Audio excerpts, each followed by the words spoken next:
хүрэгчдээ саяны телевизийн урилсан мэдээллийн хөтөлбөрийг та бүхэндээ хүргэхэд бэлэн боллоо. Бид олон нийтийн ашиг сонирхлыг эрхэмлэн улам ургалж үзлийн эндэрэж тэнцвэртэй мэдээллийг хүргэх болно.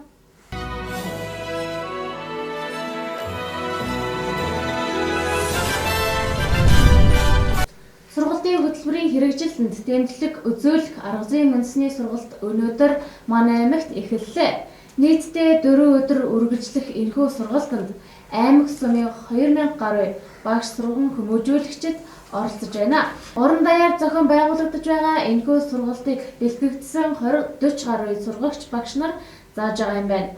Гол зорилго нь 2012 онд шинээр батлагдсан сургалтын хөтөлбөрт нэмэлт өөрчлөлт оруулах, сургалтын хөтөлбөрт өдөрдмжийг сайжруулсан үр дүнг танилцуулах, хэрэгжилтэнд дэмжлэг үзүүлэхэд оршиж байгаа юм байна.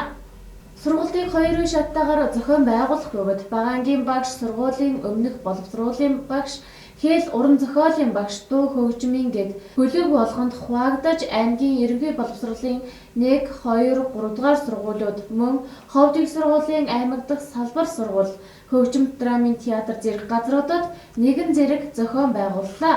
Хөтөлбөрт нэмэлт өөрчлөлт оруулснаар багш сурагчдын ачааллыг бууруулах болно гэдгийг яамнаас онцоллоо.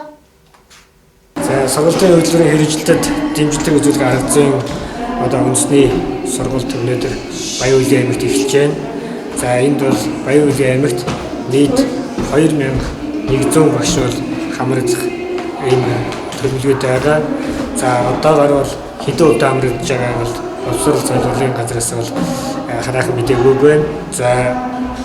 Сургалтын хөтөлбөрийг хэрэгжилт дэмжлэх энэ сургалт маань бол улс даяар нийт 44 мянган багш бол оролцож байна. Энэ бол эхний ээлжинд бол 6 сарын 25-наас 8 сарын 5 хүртэл нийт 75 сурагч багшийг боловсрол зохион шинжилгээ транспортын яам, боловсролын хүрээлэн, машин мэргэжлийн дэвшлүүлэх институт, холбоо төслийн байгууллагын хүмүүс хамрагдаж бэлтгэгдсэн байгаа. 8 сарын 5-наас 8 сарын 10-ны хооронд нийт 550 багшийг бол сурагч багшаар бэлдэж өнөөдөр 1-р ээлж явагдаж 2-р ээлжинд танай аймаг дээр бол эхэлж байна.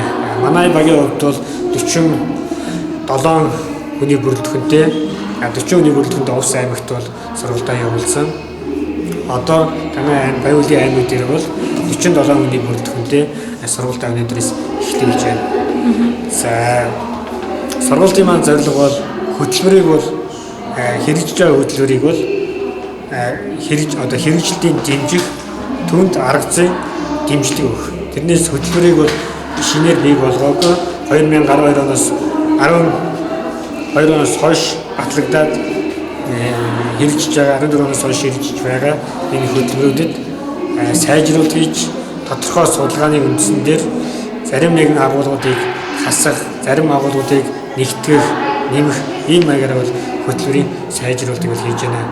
Энэ хөтөлбөрийн сайжруулалтыг бол ер нь бол хөтөлбөр гэдгийг бол 10 жилийн хугацаанд бол манай улс бол өөрчлөлт, шинжилтийг бол хийдэг.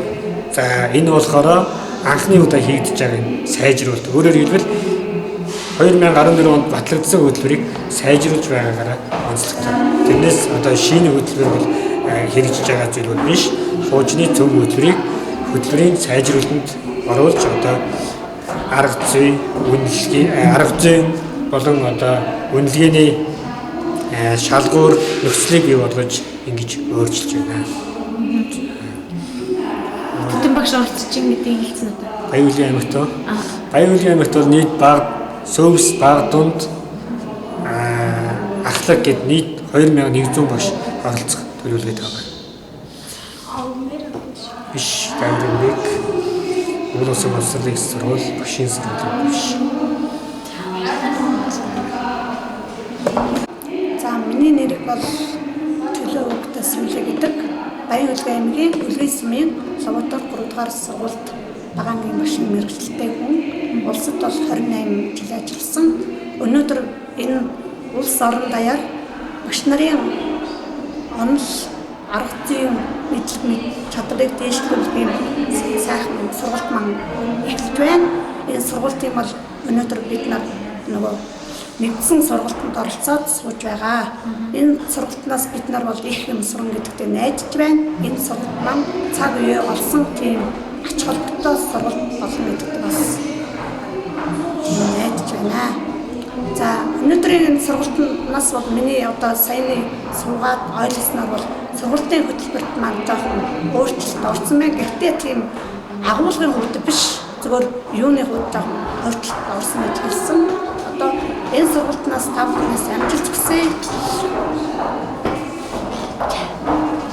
Скотч.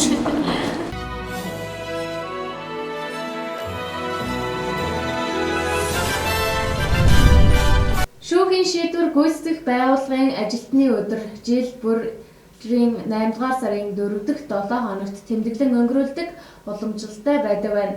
Үүнтэй холбогдуулан аймаг дахь шүүхийн шийдвэр гүйцэтгэх газар олон арга хэмжээнүүдийг зохион байгуулан ажиллаж байна. Түүний нэг болох нээлттэй халганы өдөрлөгөөр хоригдогч хоригдлуудыг гэр бүлийнхэнтэйгээ уулзуулж газрын үйл ажиллагаатай танилцууллаа. Дашрамт дурдахад хоригдогчдыг хуульд заасны дагуу 7 хоногт 2 удаа гэр бүлийнхэнтэй уулзуулдаг бол хоригдлыг 7 хоногийн ажлын өдөр хамаатан цаднуудтайгаа уулзуулах хуваартай байдгийг талаар мэргэжилтнүүд онцоллоо. За шүүхийн шийдвэр гүйцэтгэх байгууллагын ажилтны нэг өдөр нь жил болгоны 8 дугаар сарын сүүлийн 7 хоногт тохиодог байна. Уг өдрийг тохиолдуулан Баярлын аймаг дахь шүүхийн шийдвэр маань шүүхийн шийдвэр гүйцэтгэх газар маань өнөөдөр хоригдол нарын дунд хар гэртээр бичлэн уулзлах үйл ажиллагааг яг одоо зохион явуулж байна. Уг үйл ажиллагаатай холбогдуулан хууль журмын дагуу хоригдогч нарыг 7 хоногт 2 удаа арга гэртээр уулзуулах ба хоригдлыг 7 хоногийн ажлын 5 өдөр уулзалдаг байгаа.